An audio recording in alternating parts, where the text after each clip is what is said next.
Welcome to పిఎం7. టెంపరితనం, మితిమీరిన ఆత్మవిశ్వాసం, తెలివిగా మాట్లాడగలనని అతి నమ్మకం వెరసి ఒక వ్యక్తిలో రాసిపోసినట్లుగా కనిపిస్తే అతనే దర్శకుడు రామ్ గోపాల్ వర్మ.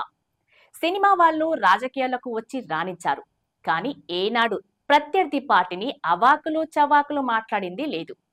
కానీ గత 5 ఏళ్ల వైసీపీ హయాంలో రెచ్చిపోయారు దర్శకుడు రామ్ గోపాల్ వర్మ.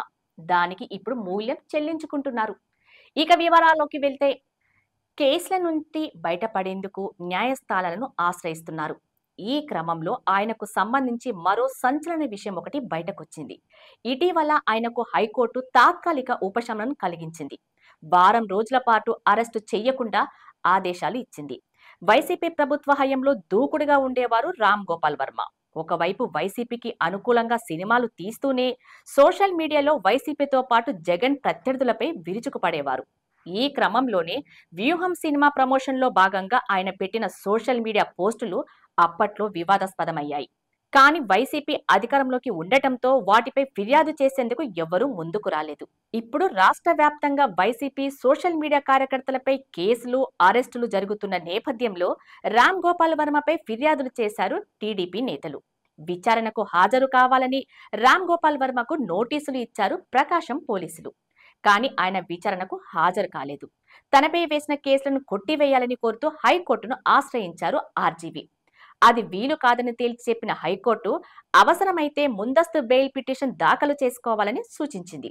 ఈ తరుణంలో 2 రోజుల కిందట హైకోర్టులో బెయిల్ పిటిషన్పై విచారణ జరిగింది. వారం రోజుల పాటు ఆర్జీవీని అరెస్ట్ చేయవద్దని హైకోర్టు ఆదేశించింది. ఇదిలా ఉంటే, మరోవైపు గత ప్రభుత్వం నుండి రామ్ గోపాల్ వర్మ భారీ లబ్ధి పొందినట్లు తెలుస్తోంది.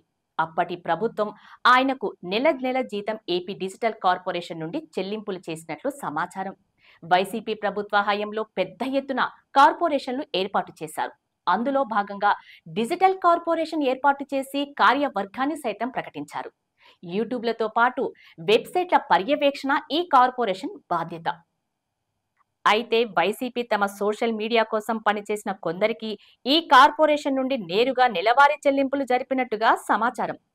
అస్మదీయ మీడియాకు పెద్ద ఎత్తున ప్రకటనలను డిజిటల్ కార్పొరేషన్ నుండి ఇచ్చినట్లుగా తెలుస్తుంది. అలాగే వైసీపీ అనుకూల మీడియా యూట్యూబర్లకు, సోషల్ మీడియాలో వైసీపీ ప్రత్యర్థులపై విరుచుకుపడే వారికి భారీగా నగదు చెల్లింపులు చేసినట్లు ఆరోపణలు ఉన్నాయి.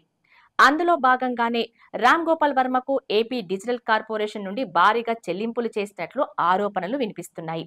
మరోవైపు గత 10 సంవత్సరాలుగా వైసీపీకి అనుకూలంగా, ఆ పార్టీ రాజకీయ ప్రత్యర్థులకు వ్యతిరేకంగా పొలిటికల్ కంటెంట్తో చాలా సినిమాలు తీశారు రామ్ గోపాల్ వర్మ. కమ్మరాజ్యంలో కడప రెడ్లు అనే టైటిల్ ని విస్తృతంగా ప్రచారం చేసి చివరకు అమ్మరాజ్యంలో కడప రెడ్లు అని మార్చారు. అలాగే వ్యూహం, శపథం వంటి సినిమాల్లో జగన్, వైసీపీ రాజకీయ ప్రత్యర్థుల వ్యక్తిత్వాన్ని కించపరిచేలా చూపించారు. లక్ష్మీస్, ఎన్టీఆర్లో చంద్రబాబును నెగటివ్ కోణంలో చూపించగలిగారు. అయితే ఈ చిత్రాలకు సైతం ఏపీ డిజిటల్ కార్పొరేషన్ నుండి నిధులు సమకూర్చినట్లు ఆరోపణలు వస్తున్నాయి. వైసీపీకి అనుకూలంగా ప్రత్యర్థి పార్టీలను చీల్చి చెండాడే విధంగా నిర్మించిన సినిమాలకు నిర్మాతలు ఉన్నారు, నిర్మాణ సంస్థలు ఉన్నాయి. కానీ డిజిటల్ కార్పొరేషన్ ద్వారా చెల్లింపులు ఎలా చేశారు అన్నది సస్పెన్స్ గా మారింది. అయితే డిజిటల్ కార్పొరేషన్ నుండి కంటెంట్ రైటర్స్, కంటెంట్ ప్రొడ్యూసర్ రూపంలో చెల్లింపులు చేసినట్లు ఆరోపణలు వస్తున్నాయి. దీనిపై లోతైన దర్యాప్తు చేసే పనిలో పడింది ప్రస్తుత ఏపీ ప్రభుత్వం. త్వరలో డిజిటల్ కార్పొరేషన్ ద్వారా చెల్లింపుల విషయంలో సంచలనాలు బయటపడే అవకాశాలు ఉన్నాయి.